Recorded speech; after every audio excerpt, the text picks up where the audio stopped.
Baik, malam hari ini kita akan bicara mengenai ruang hati. Ya, ruang hati. Nah, ada ruang makan, betul. Ada ruang tamu, ada ruang keluarga, ada ruang tidur kalau ngantuk. Tapi pada malam hari saya ingin membahas mengenai ruang hati buat kekasih hati. Nah, itu pasangan kita.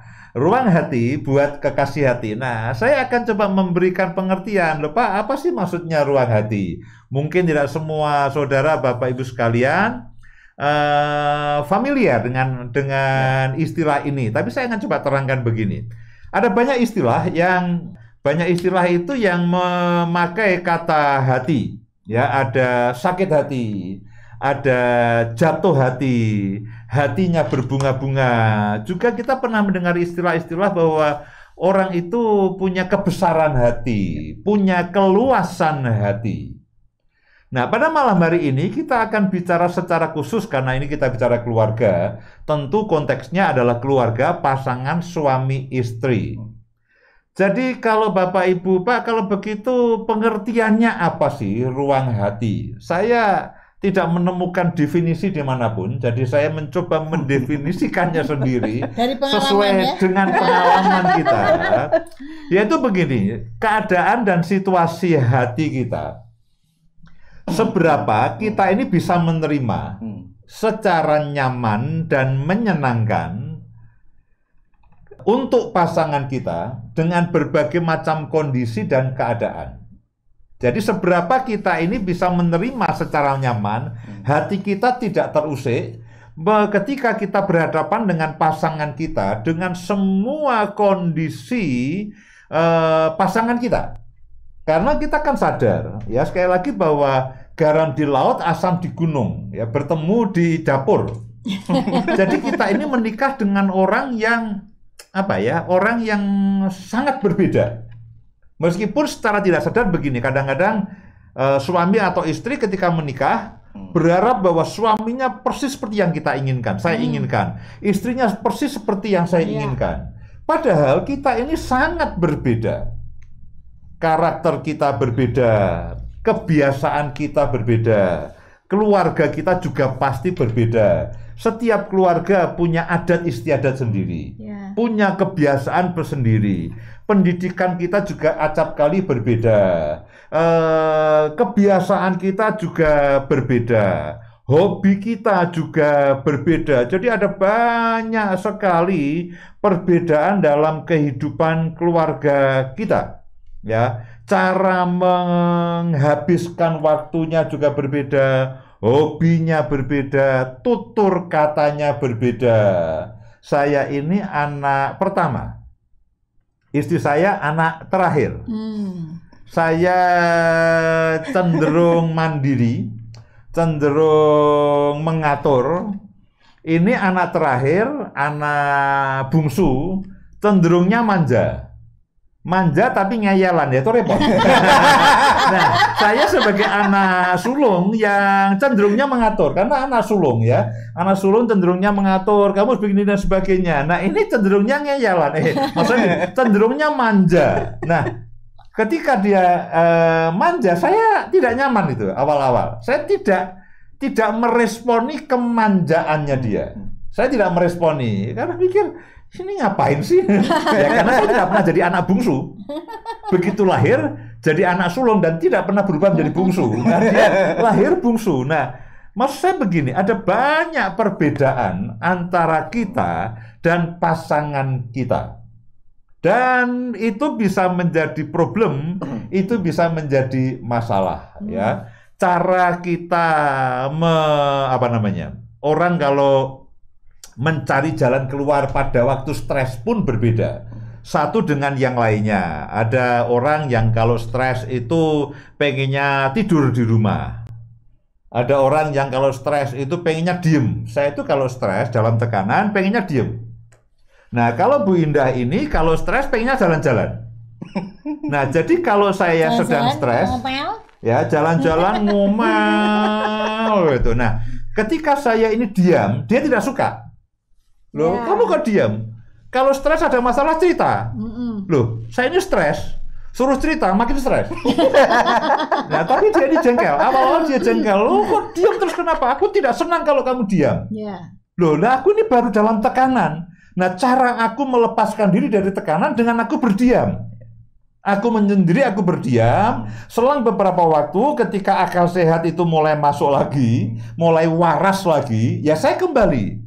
Nah, awal-awal dia tidak bisa menerima. Kamu jangan diam. Kalau kamu diam, aku tambah marah. Loh, ini jadi tidak ketemu begitu. Tambah stres ya. Tambah stres. Jadi tidak enak. Loh, aku ini stres kok. Kamu marah itu tambah stres.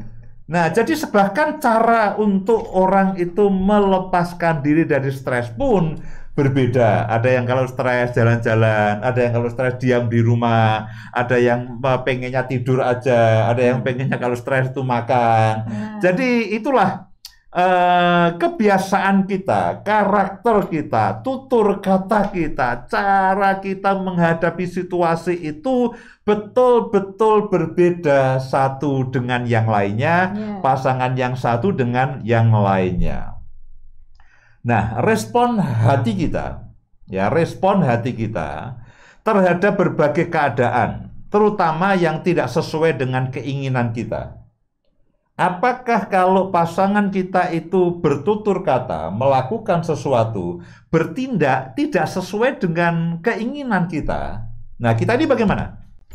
Kita ini marah? Atau kita ini tidak apa-apa? Nah, kalau kita ini punya ruang hati yang luas, punya ruang hati yang banyak, kita tidak masalah. Ya, melihat pasangan kita bagaimana karakternya. Oh, tidak ada orang yang sempurna.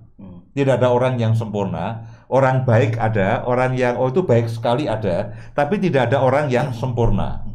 Nah, kalau kita ini punya ruang hati yang luas untuk pasangan kita bisa melihat semuanya itu dan tidak menjadi masalah. Kita bisa mendengar, kita bisa menghadapi semuanya dan tidak menjadi masalah.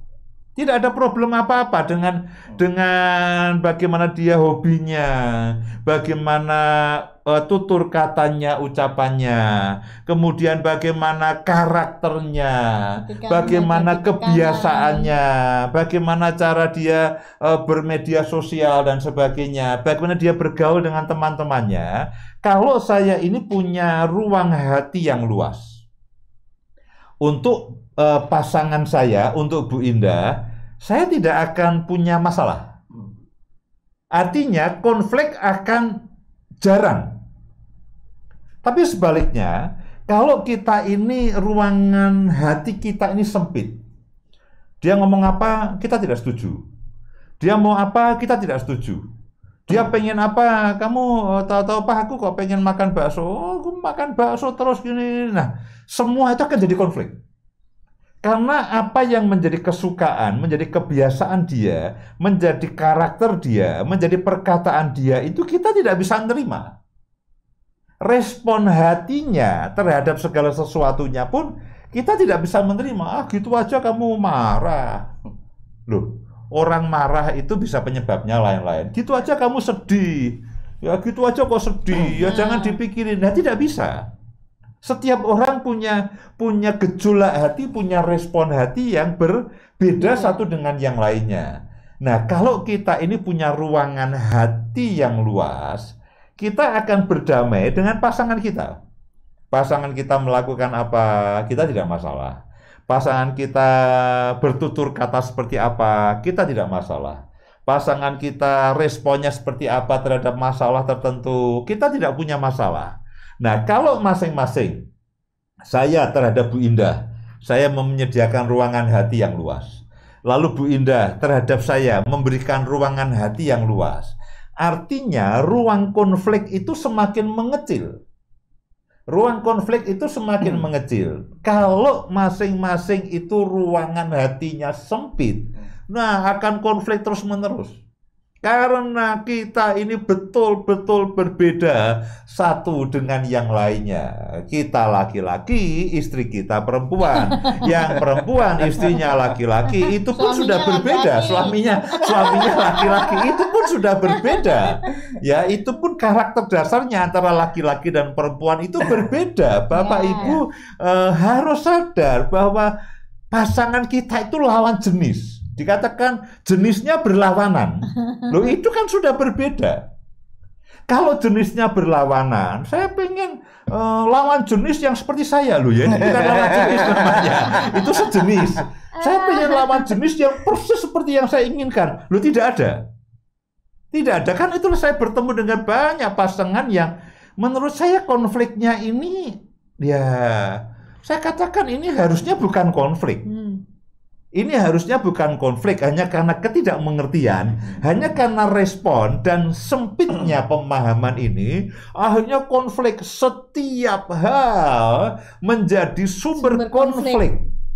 Cara bangun, cara makan, cara memakai uang, cara mengerjakan sesuatu, cara menyimpan sesuatu, semuanya akan menjadi sumber konflik. Ya, semuanya akan menjadi sumber konflik.